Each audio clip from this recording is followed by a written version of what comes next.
Hello everyone. तो आप एक बार इसके ना रीजन्स पे एक बार रीड कर सकते हो।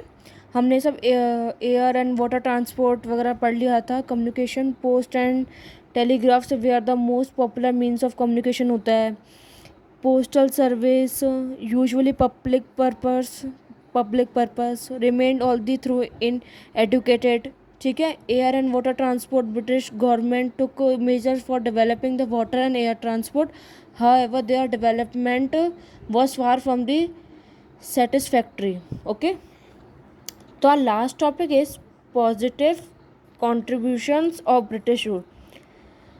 जो ग्रोथ हुई थी, better means of transportations, check in famines, shift to monetary economy, effective administrative setups. तो पहला क्या था, all the agricultures productivity was very low during the British rule, but it absolutely terms there was growth in agricultural sector due to aggregates under cultivation. Development of roads and railways provide cheap and raid transport system and open of the new opportunity economy and social growth. ठीक है।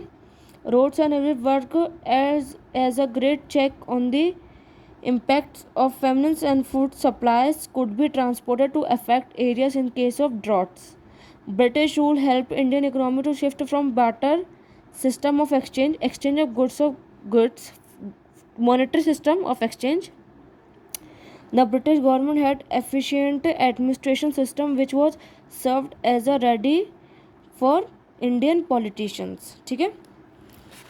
तो हमने chapter almost ख़त्म हो गया, बस एक ही topic रह गया जिसका नाम है state of Indian economy on the eve of independence. Colonial economy हुई थी, ये एक रीकैप है।